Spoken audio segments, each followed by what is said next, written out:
Welcome to all. Myself doctor Haren. आज के lecture में हम डिस्कस करेंगे क्लाइमेट चेंज पार्ट टू। इस लेक्चर में हम डिस्कस करेंगे कि ग्लोबल वार्मिंग क्या होता है, ग्लोबल वार्मिंग का क्या इम्पैक्ट है। फिर हम डिस्कस करेंगे कि ग्रीन हाउस गैसेस किसे कहते हैं और ग्रीन हाउस इफेक्ट किसे कहते हैं। Introduction. Global warming is an average increase in the temperature of the atmosphere near the Earth's surface and in the troposphere, which can contribute to change in global climate pattern. Global warming can occur from variety of causes, both natural and human induced.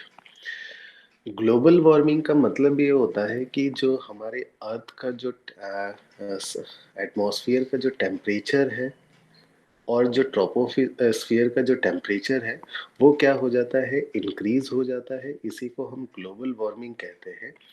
और global warming की वजह से क्या है, global जो climate का जो pattern है वो चेंज हो जाता है। ग्लोबल वार्मिंग क्या है कि या तो नेचुरली हो सकता है या तो ह्यूमन इंड्यूस्ड हो सकता है। Energy is absorbed by water vapor and carbon dioxide in the atmosphere and by the clouds. Much of this energy is radiated back to the earth, producing the greenhouse effect, which is crucial to maintaining the planet's surface temperature.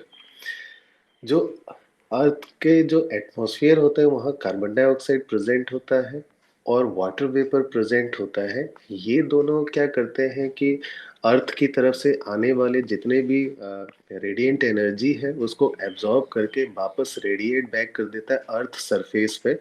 इसी को हम green house effect कहते हैं और ये green house effect हमेशा अर्थ के temperature को मेंटेन करने के लिए बैलेंस पे होना चाहिए। तो अगर ये बैलेंस नहीं होगा तो क्या होगा, अर्थ का जो टेम्परेचर है, एटमॉस्फेयर का टेम्परेचर वो इंक्रीज हो जाएगा, जिसे हम ग्लोबल वार्मिंग कहते हैं। इसको हम इस पिक्चर से समझने की कोशिश करते हैं कि मान लीजिए कि जो सोलर रेडिएशन है वो 100 यूनिट्स क्या है, एनर्जी को प्रोड्यूस करता है। वो 100 यूनिट्स क्या है कि वो अर्थ की तरफ आता है, यानी अर्थ के एटमॉस्फेयर पे इंटर कर रहा होता है। तो इंटर कर रहा होता है अर्थ के एटमॉस्फेयर पे क्या है, क्लाउड प्रेजेंट है और जो अर्थ का जो सरफेस है वहां से कुछ एनर्जी रिफ्लेक्ट बैक होकर ये स्पेस पे आ जाता है। कुछ एनर्जी अर्थ यानी 4 यूनिट क्या है अर्थ के सरफेस से रिफ्लेक्ट बैक होता है और क्लाउड जो है वो कुछ एनर्जी यानी 26 यूनिट्स को क्या करता है, रिफ्लेक्ट करता है। तो वो टोटल हो जाता है 30 यूनिट्स। अब 30 यूनिट्स के बाद क्या होता है कि जो क्लाउड्स होते हैं ये क्या करते हैं, 19 यूनिट्स एनर्जी को एब्जॉर्ब कर लेता है। तो 30 प्लस 19 जो यूनिट है ये मिलकर हो जाता है आपका 49।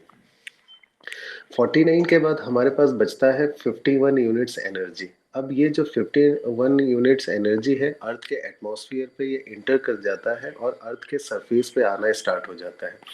जैसे ही अर्थ के सरफेस पे ये पहुंच जाता है तो यहाँ पे जो 23 यूनिट्स है ये क्या हो जाता है, 23 यूनिट्स यूज हो जाता है। जो अर्थ पे जितने भी वाटर बॉडीज होते हैं, चाहे ओशन हो, स्ट्रीम हो या पॉन्ड हो, उसके वाटर को इवापोरेट करने के लिए 23 यूनिट्स यूज हो जाते हैं। इसके बाद अर्थ का जो एटमॉस्फेयर है ये वार्म रखना जरूरी होता है, इसके लिए 7 यूनिट्स क्या हो जाते हैं, वो यूज हो जाते हैं। तो 23 प्लस 7 क्या हो गया, 30 यूनिट्स क्या हो गया, ये यूज हो गया। अब हमारे पास 51 में से बचता है, 30 यूनिट्स तो यूज हो गया, तो हमारे पास अब बचता है 21 यूनिट। अब ये जो 21 यूनिट्स होता है ये अर्थ का जो ओशन है वो एब्जॉर्ब कर लेता है और अर्थ पे जितने भी जो लैंड मासेस होते हैं, कहने का मतलब हिल्स हो गया, रॉक्स हो गया, वो एब्जॉर्ब कर लेते हैं। वही 21 यूनिट्स क्या करता है, ये एटमॉस्फेयर की तरफ रिफ्लेक्ट करता है, नहीं रेडिएट करता है। अब 21 यूनिट्स करना चाहिए था बट यहाँ पे लिखा हुआ है कि 117 यूनिट लिखा हुआ है। तो हमें पता है कि हर ऑब्जेक्ट क्या है, रेडिएट एनर्जी प्रोड्यूस करता है। तो अर्थ अपना भी एक रेडिएट एनर्जी यानी 96 unit radiate energy plus 21 unit आपका क्या है, सोलर रेडिएशन में से जो बचा हुआ है वो क्या करता है, एटमॉस्फेयर की तरफ क्या करता है, रेडिएट करता है। अब ये एटमॉस्फेयर पे जाता है, वहां पे क्या करता है, ग्रीन हाउस जो गैसेस होती है, मेनली जो ग्रीन हाउस गैसेस एटमॉस्फेयर पे प्रेजेंट होता है वो कार्बन डाइऑक्साइड होता है और वाटर वेपर। ये एब्जॉर्ब कर लेता है 111 यूनिट्स को और रिमेनिंग जो 6 यूनिट है स्पेस पे ट्रांसफर कर देता है। अब ये जो 111 यूनिट जो कार्बन डाइऑक्साइड और हमारा जो वाटर वेपर ने एब्जॉर्ब किया, ये radiate back toward the earth surface पे कर देता है, बट करता है 96 यूनिट। और ये जो 96 यूनिट वापस अर्थ सरफेस पे आता है, जिससे अर्थ का जो टेम्परेचर है वो मेंटेन रहता है। इसी को हम कहते हैं ग्रीन हाउस इफेक्ट। अगर मान लीजिए कि अगर ये जो ग्रीन हाउस इफेक्ट पे अगर 96 यूनिट ये एनर्जी वापस अर्थ में रेडिएट करता है, अगर ये किसी भी वजह से ये एनर्जी क्या है 96 से ज़्यादा हो जाए, तो इससे क्या होगा, अर्थ का जो टेम्परेचर है वो इंक्रीज हो जाएगा। इसी को हम कहते हैं global warming. Green house gases, green house gases में सबसे फर्स्ट जो गैसेस है वो है गैस है वो कार्बन डाइऑक्साइड है। तो direct observation beginning in 1958 reveal an exponential increase in the atmospheric concentration of carbon dioxide. The rises in the direct result of fossil fuel combustion and the clearing of land for the agriculture. 1958 पे जब हमने देखा, study किया कि हमारे जो अर्थ का जो एटमॉस्फेयर है वहाँ पे कार्बन डाइऑक्साइड का जो कंसंट्रेशन है वो क्या है, इंक्रीज हो गया। और हमने ये पाया कि इंक्रीज होने का मेन कारण था जो फॉसिल फ्यूल्स का जो कंबक्शन है, और हमने जो एग्रीकल्चरल लैंड का फॉर्मेशन किया, जो कि हमने जंगलों को काट कर, इससे क्या हो गया, हमारे एटमॉस्फेयर पे कार्बन डाइऑक्साइड का जो कंसंट्रेशन है वो इंक्रीज हो गया। Carbon dioxide released from the fossil fuels combustion and land clearing only about 60% remain in the atmosphere. The remainder in take up by the ocean and terrestrial ecosystem. Calculations of diffusion of carbon dioxide into the surface water provide an estimate uptake by the oceans. Carbon uptake by the terrestrial ecosystem is calculated as the difference between the inputs to the atmosphere, atmospheric concentration, and uptake by the ocean. हमने देखा कि जो fossils fuels के combustion की वजह से और clearing of land for the agriculture की वजह से जो कार्बन डाइऑक्साइड का जो कंसंट्रेशन है कार्बन डाइऑक्साइड का जो इंक्रीज हुआ है, उसमें से 60% तो वो एटमॉस्फेयर पे ही रह जाता है। बाकी जो 40% है वो ओशन और जो टेरेस्ट्रियल इकोसिस्टम है वो क्या करता है, वहां पे एब्जॉर्ब हो जाता है या डिफ्यूज हो जाता है। अब जो ओशन है तो कार्बन डाइऑक्साइड वहाँ डिफ्यूज हो जाता है कुछ परसेंटेज, और कुछ परसेंटेज क्या है, टेरेस्ट्रियल इकोसिस्टम में जो प्लांट्स होता है वहाँ डिफ्यूज हो जाता है। और यही टेरेस्ट्रियल इकोसिस्टम में जो प्लांट्स है, इन्हीं कार्बन डाइऑक्साइड को यूज करके अपना फूड प्रिपेयर करना स्टार्ट करते हैं, जिसे हम फोटोसिंथेसिस कहते हैं। अगर हम ये कैलकुलेट करना चाहे कि ओशन ने कितना क्या कहते हैं कार्बन डाइऑक्साइड यूज किया है या डिफ्यूज हुआ है वहां पे, इसको निकालने के लिए एटमॉस्फेरिक जो कंसंट्रेशन है कार्बन डाइऑक्साइड का, उसमें से हम क्या करेंगे कि टेरेस्ट्रियल इकोसिस्टम का में जितने कार्बन डाइऑक्साइड डिफ्यूज हुआ है उसको हम माइनस कर देंगे, तो वो ओशन का जो कार्बन डाइऑक्साइड डिफ्यूज हुआ है वो आ जाएगा। सेम ऐसे ही हम टेरेस्ट्रियल इकोसिस्टम के लिए निकाल लेंगे। Atmosphere carbon dioxide concentration affect the carbon dioxide uptake by the oxygen, uptake by the oceans। कहने का मतलब है कि जो एटमॉस्फेयर पे अगर कार्बन डाइऑक्साइड का जो कंसंट्रेशन है वो अगर इंक्रीज हो जाए, तो उसका जो डिफ्यूजन है ओशन में, उस डिफ्यूजन में क्या अफेक्ट होगा या डिफ्यूजन में क्या प्रॉब्लम आएगी, हम इसको यहाँ पे स्टडी करने वाले। Carbon dioxide diffuses from the atmosphere into the surface waters of the ocean where it is dissolves and undergoes a various chemical reaction including the transformation to the carbonates and bicarbonates. अभी हमने discuss किया था कि जो carbon dioxide की एक property होती है, ये प्रॉपर्टी क्या होता है कि वह वाटर में डिफ्यूज हो जाता है।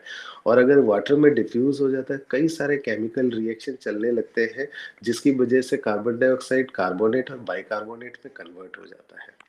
The ocean effectively function as a two layers, the surface of water and deep water. The average depth of the ocean is 2000 meter. Intercept the solar radiation, warms the surface waters.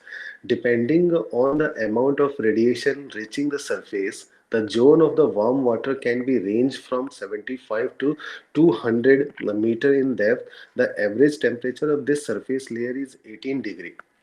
The remainder of the vertical profile 200 to 2000 meter depth is deep waters whose average temperature is 3 degrees Celsius. The transition between these two zones are called the thermoline and is abrupt. जो हमारे ocean है ये two layer में divided है। जो two layer है तो हमारा फर्स्ट जो लेयर है उसको सरफेस वाटर लेयर कहते हैं, ये सरफेस वाटर लेयर है। उसके बाद जो दूसरा लेयर है वो डीप वाटर लेयर है। तो ये दो लेयर में कन्वर्ट हो जाता है। ये दो लेयर में कैसे कन्वर्ट होता है अभी हम इसको समझते हैं। हमने कहा कि जो ये सरफेस वाटर है, ये सरफेस वाटर क्या होता है कि ये क्या होता है, वार्म होता है और इसका जो टेम्परेचर होता है वो होता है 18 डिग्री सेल्सियस। अब इसका टेम्परेचर 18 डिग्री सेल्सियस होता है, बट जो डीप वाटर लेयर है उसका जो टेम्परेचर होता है वो 3 डिग्री सेल्सियस है। अब ये टेम्परेचर डिफरेंसेस कैसे होते हैं? टेम्परेचर डिफरेंसेस का मेन रीज़न है कि जो सोलर रेडिएशन है वो जनरली 75 मीटर से 200 मीटर तक ही क्या है इंटर कर सकता है ओशन वाटर में। इसी वजह से, और जो ये ओशन वाटर में इंटर कर सकता है, इसी वजह से जो सरफेस वाटर है वो as compare to deep water layer से क्या होता है, वार्म होता है। इसलिए इसका जो टेम्परेचर है वो 18 डिग्री है और जो डीप वाटर का है वो 3 डिग्री है।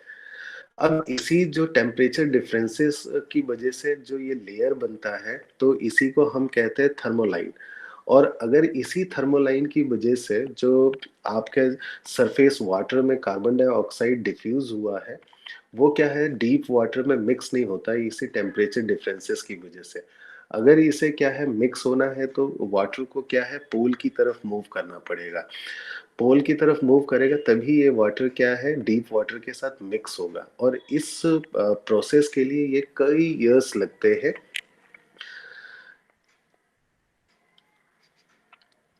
Plant respond to increase atmospheric carbon dioxide. Elevated atmospheric carbon dioxide concentration have the two direct short-term effect on plant. First, they increase the rate of photosynthesis. अब अगर हमारे एटमॉस्फेयर पे carbon dioxide का concentration increase हो जाता है किसी भी रीज़न की वजह से, तो इससे क्या हो जाता है कि जो प्लांट है वो शॉर्ट टर्म के लिए टू इफेक्ट को शो करता है। पहला इफेक्ट होता है कि जो फोटोसिंथेसिस होता है वो इंक्रीज हो जाता है। वो ज़्यादा से ज़्यादा कार्बन डाइऑक्साइड को एब्जॉर्ब करता है और उसको फोटोसिंथेसिस में यूज़ करता है। The higher rate of diffusion and photosynthesis under elevated atmospheric concentrations of carbon dioxide have been termed as the carbon dioxide fertilization effect. Atmosphere पे जो higher concentration of carbon dioxide होता है वो carbon dioxide को अगर क्या है कि प्लांट क्या है फोटोसिंथेसिस पे यूज कर ले, तो यूज करने को ही हम क्या कहते हैं कार्बन डाइऑक्साइड फर्टिलाइजेशन इफेक्ट बोलते हैं। सेकंड जो इफेक्ट होगा, जो इन्वायरमेंट में अगर कार्बन डाइऑक्साइड का कंसंट्रेशन इंक्रीज हो जाएगा उसका सेकंड इफेक्ट हम यहाँ डिस्कस करते हैं। Second, elevated atmospheric carbon dioxide concentration cause stomata to partially close, reducing the water loss due to the transpiration. Second effect ये होता है कि अगर एटमॉस्फेयर पे कार्बन डाइऑक्साइड का कंसंट्रेशन इंक्रीज हो जाएगा, तो होता क्या है कि जो प्लांट होते हैं वो क्या करता है कि अपने स्टोमेटा को क्लोज कर लेता है। क्लोज करता है, वो रीजन ये है कि ड्यूरिंग द फोटोसिंथेसिस तो होता क्या है कि स्टोमेटा से जो वाटर ड्रॉपलेट्स रिलीज होते हैं, ये वही वाटर ड्रॉपलेट रिलीज का जो प्रोसेस है उसको हम ट्रांसपैरेशन कहते हैं। अगर ज़्यादा से ज़्यादा कार्बन डाइऑक्साइड का कंसंट्रेशन एनवायरनमेंट पे होगा, तो ज़्यादा से ज़्यादा क्या होगा, वाटर का लॉस होना स्टार्ट हो जाएगा प्लांट में से। तो इसी लॉस को बचाने के लिए क्या होता है कि प्लांट अपना जो स्टोमेटा है जहाँ से वाटर रिलीज होता है, स्टोमेटा को क्लोज कर लेगा, जिसकी वजह से क्या होगा, फोटोसिंथेसिस स्टॉप हो जाएगा। और फोटोसिंथेसिस अगर स्टॉप हो जाएगा तो प्लांट के ग्रोथ एंड डेवलपमेंट पे बहुत ही बुरा असर होगा, यानी वो डेवलप्ड ठीक से नहीं हो पाएंगे। Plant produce less of the photosynthetic enzyme Rubusco at the elevated carbon dioxide, reducing the photosynthesis to rates compared to the those measured at a low carbon dioxide concentration. This phenomena is known as a down regulation. हमने देखा है कि कई बार कि अगर environment में carbon dioxide का concentration क्या है, अगर increase हो जाए, इससे क्या होता है कि इंक्रीज होने से जो प्लांट्स होते हैं या ट्रीज होते हैं, वो क्या करते हैं कि फोटोसिंथेसिस के लिए जो एक एंजाइम की ज़रूरत होती है जिसको हम रिड्यूस्को बोलते हैं, वो रिड्यूस्को को क्या है, बनाना, सिंथेसाइज करना बंद कर देता है। अगर रिड्यूस्को बनना बंद हो जाए तो फोटोसिंथेसिस क्या हो जाएगा, स्टॉप हो जाएगा। इसी फिनोमेना को हम डाउन रेगुलेशन बोलते हैं। इसी या कार्बन डाइऑक्साइड का कंसंट्रेशन अगर एनवायरनमेंट में अगर इंक्रीज होता है, हो जाए, तो जो हमारा वेजिटेशन है वो उसको किस तरीके से शो करेगा, इसको देखने के लिए क्या किया, एक एक्सपेरिमेंट किया गया। आप यहाँ देख रहे हैं कि ये एक फॉरेस्ट एरिया है, फॉरेस्ट इकोसिस्टम है। आप यहाँ जो ये स्ट्रक्चर और इंस्ट्रूमेंट देख रहे हैं, इस इंस्ट्रूमेंट के थ्रू क्या है, कार्बन डाइऑक्साइड का जो कंसंट्रेशन है इस एरिया में इंक्रीज कर दिया है, और कंटिन्यूसली कार्बन डाइऑक्साइड क्या है, इन जो ट्रीज है इनको प्रोवाइड कराया गया। तो इससे क्या रिजल्ट आया कि शुरुआत में हमने देखा कि जो कार्बन डाइऑक्साइड इंक्रीज करने की वजह से तो जो प्लांट है उन्होंने फोटोसिंथेसिस को बहुत स्पीड से स्टार्ट कर दिया, यानी फोटोसिंथेसिस इंक्रीज हो गया। बट कुछ टाइम के बाद हमने क्या किया कि देखा कि डाउन रेगुलेशन हो गया, यानी फोटोसिंथेसिस क्या हो गया, स्टॉप हो गया डाउन रेगुलेशन में, जिसकी डाउन रेगुलेशन में ये स्टॉप हो गया। और ये स्टॉप कैसे हो गया, हमने अभी डिस्कस किया है कि जो फोटोसिंथेटिक एंजाइम है वो बनना बंद हो जाता है अगर कार्बन डाइऑक्साइड का कंसंट्रेशन अगर इंक्रीज हो जाए तो। इसी को हम डाउन रेगुलेशन कहते हैं। Water vapor. Water vapor is the biggest overall contributor to the greenhouse effect, and the human are not directly involved for the emitting this gas. जो वाटर वेपर है ये सबसे बड़ा कंट्रीब्यूटर है ग्रीन हाउस इफेक्ट के लिए।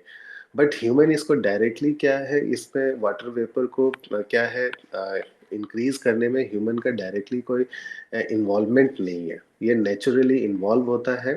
और involve होने का तरीका क्या है कि जो सन रेडिएशन है, जो हमने अभी डिस्कस किया, सन रेडिएशन अर्थ के सरफेस पे, यानी अर्थ पे जितने भी वाटर बॉडीज है, चाहे ओशन हो, चाहे वो पॉन्ड हो, चाहे वो क्या है, रिवर स्ट्रीम हो, वो उसमें से वाटर को एवापोरेट कर देता है, और एवापोरेट होने के वाटर वाटर वेपर में कन्वर्ट हो जाता है। बाद में एटमॉस्फेयर पे कंसंट्रेशन जब इंक्रीज हो जाता है तो वो कंडेंस होके क्या हो जाता है, वापस एज अ रेन वो वापस सरफेस पे आ जाता है।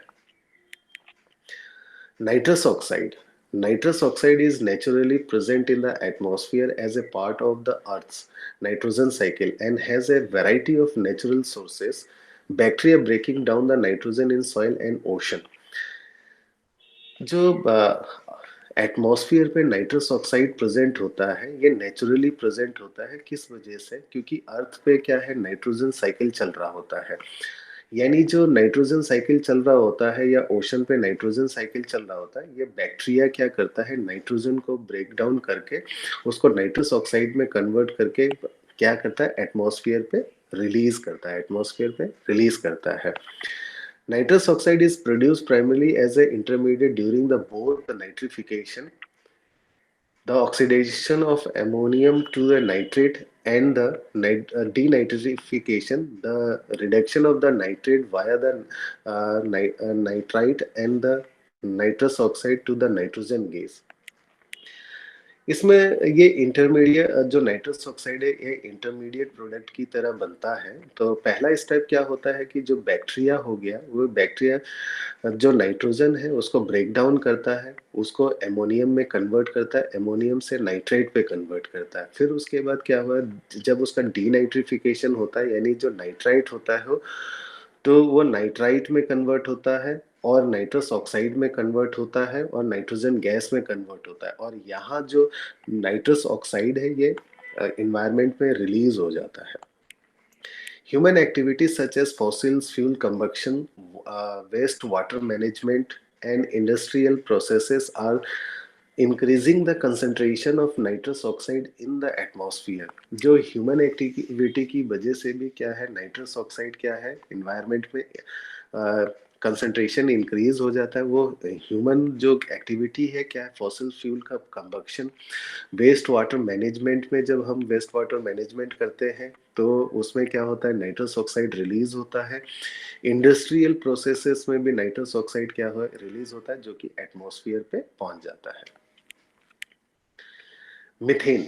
Methane is emitted by the natural sources such as wetlands. Wetlands are characterized by the waterlogged soils and distinctive communities of plant and animal species that have evolved and adapt to the constant presence of water. This high level of water saturation creates conditions conducive to methane production। जो methane होता है वो naturally कैसे release होता है wetland से। Wetland एक ऐसी जगह होती है जहाँ पे वाटर काफी टाइम से क्या है रह जाता है और रहने की वजह से वाटर लॉक्ड हो जाता है। तो उसकी वजह से क्या होता है, कई सारे जो कम्युनिटीज है प्लांट के और एनिमल की स्पीसीज उस एरिया में डेवलप्ड होना स्टार्ट हो जाते हैं और उस इन्वायरमेंट के अकॉर्डिंग क्या है वो एडेप्ट होना स्टार्ट हो जाता है।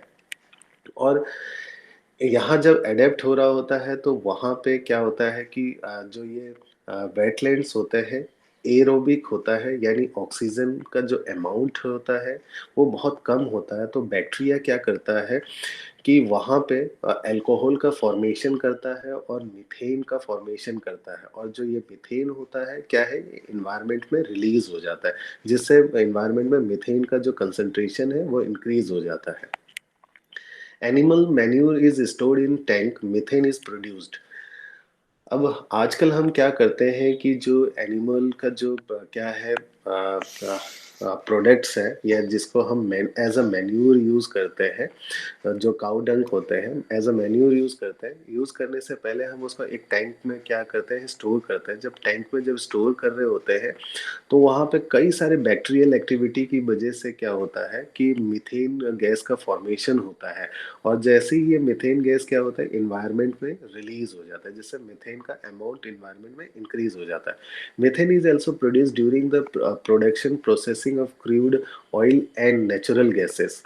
मीथेन तब भी प्रोड्यूस होता है जब हम प्रोडक्शन और प्रोसेसिंग कर रहे होते हैं क्रूड ऑयल और नेचुरल गैसेस को।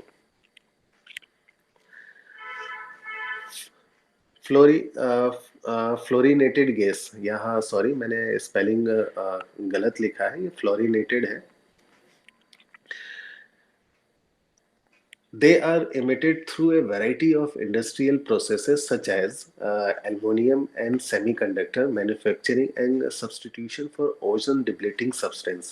तो ये फ्लोरिनेटेड गैस है। ये फ्लोरिनेटेड गैस क्या है, इंडस्ट्रियल प्रोसेस से क्या होता है रिलीज होता है जब मैन्युफैक्चर कर रहे होते हैं एल्युमिनियम और सेमीकंडक्टर्स का।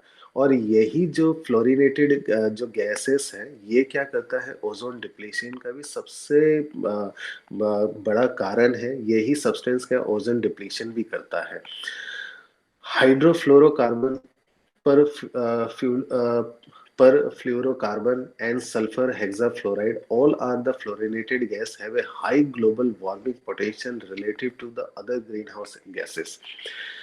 ये थ्री फ्लोरिनेटेड गैसेस है जिसको हम कहते हैं हाइड्रोफ्लोरोकार्बन, पर फ्लोरोकार्बन और सल्फर हेक्साफ्लोराइड। ये क्या करते हैं, बाकी जो ग्रीन हाउस गैसेस हैं जो अभी हमने डिस्कस किया, उन सब से ज्यादा क्या है कि एनर्जी को एब्जॉर्ब करने का इनमें एबिलिटी होती है, और एनर्जी को क्या है radiate back towards the earth करने की सबसे ज्यादा एबिलिटी होती है बाकी ग्रीन हाउस से भी। Global warming impacts. With a warmer Earth, the solar ice caps will be melt, causing a rise in ocean level and a flooding of a coastal areas. अगर मान लीजिए हमारे अर्थ में का टेम्परेचर इंक्रीज हो जाए, इससे क्या होगा, जो पोलर पे जितने भी आइस कैप्स होंगे वो क्या होंगे, मेल्ट होना स्टार्ट होगा। और अगर मेल्ट होगा तो इससे क्या होगा, जो ओशन का जो है जो लेवल है वो इंक्रीज हो जाएगा। और ओशन का लेवल इंक्रीज हो जाएगा तो जो कोस्टल एरियाज के जितने भी एरियाज है वहाँ फ्लडिंग का कंडीशन आ जाएगा।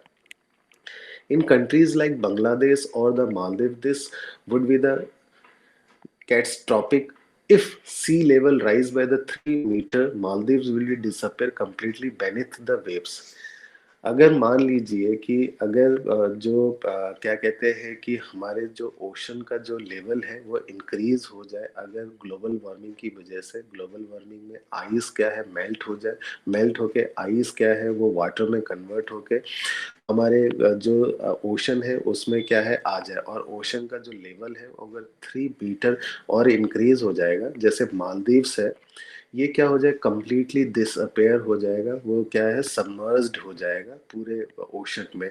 और जो बांग्लादेश का है, कुछ रीजन क्या है कि वो क्या है सबमर्ज्ड हो जाएगा। The global coral reef monitoring network Townsville, Australia has predicted that all the coral reef would be the deaded by the 250। इसको डिस्कस करने से पहले हम समझते हैं कि कोरल रीफ किसे कहते हैं। ने, निडेरिया एक फाइलम है जिसमें एक एनिमल मिलता है जिसको हम पॉलिप्स बोलते हैं। पॉलिप्स क्या करता है कि कैल्शियम कार्बोनेट को एज अ एक्सोस्केलेटन ये सिक्रीट करता है। सिक्रीट करने के बाद ये क्या करता है, पॉलिप्स उसी कैल्शियम कार्बोनेट के अंदर रहता है, तो कई सारे पॉलिप्स क्या करते हैं कि कैल्शियम कार्बोनेट को सिक्रीट करते हैं। तो बहुत सारे जो यही कैल्शियम कार्बोनेट है उनको कलेक्टिवली अगर कहा जाए तो हम उसको कोरल रीफ बोल देते हैं। और ये कोरल रीफ को हम कई बार कोरल आइलैंड भी बोल देते हैं अगर उसका जो साइज है अगर वो इंक्रीज हो जाए तो। अब जैसे ही ये जो हमने कहा कि जो कोरल रीफ है या आइलैंड है, ये यहाँ पे बहुत ज़्यादा बायोडाइवर्सिटी पाया जाता है। बायोडाइवर्सिटी इसलिए पाया जाता है क्योंकि यहाँ पे बहुत सारे जो नेचुरल प्लांट्स और एनिमल्स उस पर्टिकुलर एरिया में क्या है कि अ, आना स्टार्ट हो जाता है, या वहाँ पे क्या हो जाते हैं, रहना स्टार्ट कर देते हैं। अब यहाँ पे हमको पता है कि जो ये कोरल रीफ है जनरली क्या है, डीप वाटर में नहीं मिलता, ये सैलो वाटर में मिलता है जो ज़्यादा डीप में ना हो।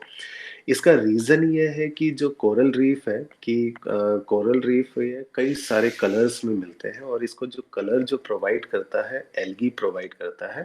उस एल्गी का नाम है जूकेंथेली।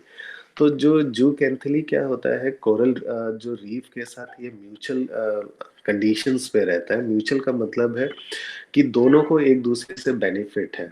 अब जो आपका जो एल्गी जो कोरल रीफ में क्या है ग्रो होता है, वो एल्गी क्या करता है, with the help of sun radiation को क्या करता है, यूज करता है। अब अभी हमने कहा कि कोरल रीफ वहीं प्रेजेंट होंगे जो क्या होंगे, सेलो वाटर में होगा, और सेलो वाटर में सन रेडिएशन इंटर कर सकता है क्योंकि वो डीप नहीं होता ज्यादा। अब वहाँ पे जो जूकेंथेली है वो सन रेडिएशन को यूज करके और फोटोसिंथेसिस करेगा, यानी जो कोरल में से कार्बन डाइऑक्साइड रिलीज होगा, जो भी एनिमल्स वहाँ पे रह रहे होंगे उसको यूज करके वो अपना फूड प्रिपेयर करेगा। इससे क्या हो जाएगा कि अब जो एल्गी है वो फूड प्रोवाइड कराएगा कोरल रीफ के में जितने भी एनिमल्स वहाँ प्रेजेंट होंगे। बट अगर मान लीजिए कि ग्लोबल वार्मिंग हो जाए तो और क्या हो जाए, आइस कैप क्या है मेल्ट होना स्टार्ट हो जाए, तो क्या हो जाएगा कि ये जितने भी कोरल रीफ है, ठीक है, ये वाटर में सबमर्ज्ड हो जाएंगे। यानी वाटर का लेवल इंक्रीज हो जाने से क्या होगा कि वहां पे क्या है कि सन का जो रेडिएशन है या सन एनर्जी है वो डीप वाटर तक नहीं पहुंच पाएगा, और डीप वाटर तक नहीं पहुंच पाएगा तो क्या होगा, जो जूक एंथली हुए हैं उनकी डेथ हो जाएगी। और जूक एंथली की अगर डेथ हो जाएगी तो क्या हो जाएगा, अभी हमने कहा कि जो कोरल को जो कलर प्रोवाइड कराता है ये ही एल्गी प्रोवाइड कराता है। तो जूक एंथली का डेथ हो जाने के बाद जो कोरल का जो कलर है वो वाइट हो जाएगा, इसी को हम कोरल ब्लीचिंग बोलते हैं। और धीरे धीरे क्या हो जाएगा, ये ब्लीचिंग होने के बाद अब अगर वहाँ सन रेडिएशन नहीं पहुंचेगा, धीरे धीरे जितने भी एनिमल्स या बायोडाइवर्सिटी वहाँ पाया जाता है वो डिस्ट्रॉय होना स्टार्ट हो जाएगा। तो ये क्या हो जाएगा कि कोरल रीफ क्या हो जाए, डेथ हो जाएगी कोरल रीफ का। तो यही यहाँ बताया गया है कि जो ऑस्ट्रेलिया का एक मॉनिटरिंग नेटवर्क है जिसको हम ग्लोबल वार्मिंग रीफ मॉनिटरिंग बोलते हैं, उन्होंने कहा है कि 250 तक जो कोरल रीफ है वो क्या है, डेथ हो जाएगी। सभी कोरल रीफ जो हमारे पूरे वर्ल्ड में पाया जाता है। In the polar region, the temperature rises caused by the global warming would be have the disastrous effects. Vast quantities of methane are trapped in the beneath of the frozen soil of Alaska. When the permafrost melt, the methane that will be released can accelerate the process of global warming. अभी जो Alaska वाला reason है वो क्या है, ice से क्या है, पूरा का पूरा आइस से ढका हुआ है। अब आइस से ढका हुआ होने की वजह से जो आइस के नीचे जो सॉइल है वहां से, सॉइल में से जो मीथेन है वो क्या है, निकल नहीं पाता है। अगर मान लीजिए ग्लोबल वार्मिंग की वजह से क्या है, अर्थ का जो टेम्परेचर है वो इंक्रीज हो जाए और अलास्का में से ये जितने भी आइस है वो अगर फ्रोजन आइस क्या है कि वो थोड़ा मेल्ट होना स्टार्ट हो जाएगा, तो इससे क्या होगा कि जो सॉइल में जो हमारा मीथेन गैस है वो ट्रैप्ड है, वो इन्वायरमेंट में रिलीज होना स्टार्ट हो जाएगा। और अगर ये मीथेन गैस इन्वायरमेंट में रिलीज हो गया तो हमें पता है कि ये क्या करता है, ग्लोबल वार्मिंग को और इंक्रीज कर देता है। आज हमने डिस्कस किया कि ग्लोबल वार्मिंग किसे कहते हैं, ग्रीन हाउस इफेक्ट किसे कहते हैं, ग्रीन हाउस गैसेस कौन कौन से होते हैं, हमने उसको डिस्कस किया है। और हमने लास्ट में डिस्कस किया है कि जो ग्लोबल वार्मिंग का इम्पैक्ट क्या होगा। आई होप आप लोगों को ये लेक्चर समझ में आया होगा। Thank you.